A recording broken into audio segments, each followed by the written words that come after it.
Apple company Bharat में अपने iPhones का निर्माण कहां करेगी? क्या भारत सरकार F-35 फाइटर जेट्स की डील साइन करेगी या नहीं?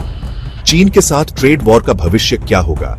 और ईरान अपने न्यूक्लियर हथियार बनाने के कितने करीब पहुंच गया है? ये सारे सवाल फिलहाल व्हाइट हाउस के लिए बैकफुट की स्थिति बन गए हैं।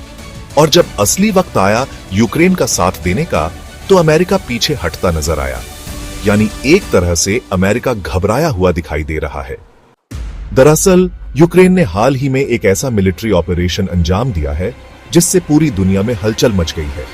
अब वक्त आ गया है कि भारत रूस की असफलताओं से सबक लेते हुए टर्किश कंपनी सेल्बी एविएशन को बाहर का रास्ता दिखाए और देश की सुरक्षा को सर्वोच्च प्राथमिकता दी जाए।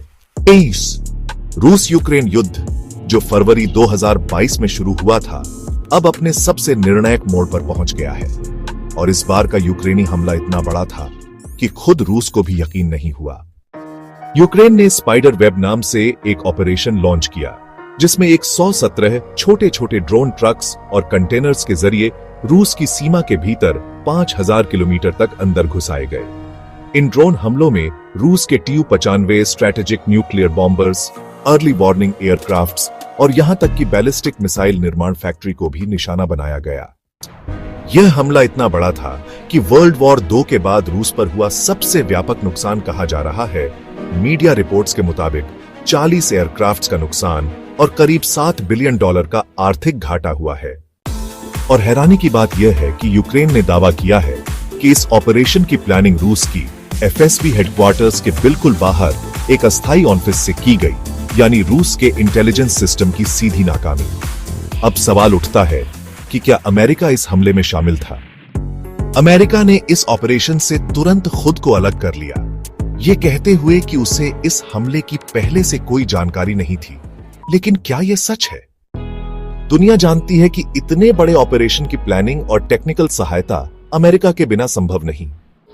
इसलिए अमेरिका की दूरी बनाने की कोशिश कहीं न कहीं इस बात का संकेत है कि वह रूस की संभावित जवाबी कार्रवाई से खुद को बचाना चाहता है।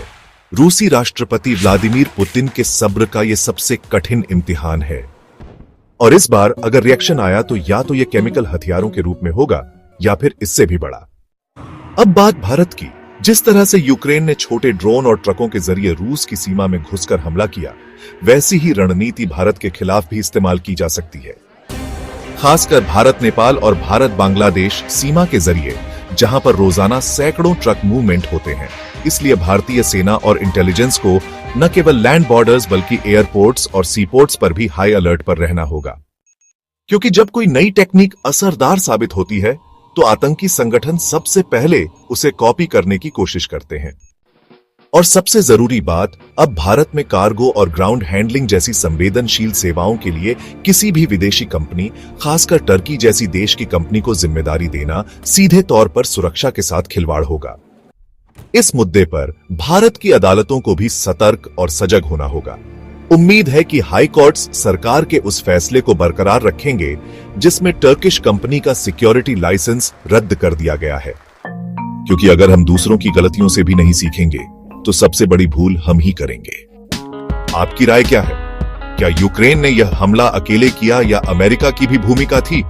अपनी राय नीचे कमेंट में जरूर बताएं। वीडियो को लाइक, सब्सक्राइब और अपने दोस्तों तक जरूर शेयर करें। जय हिंद, वंदे मातरम।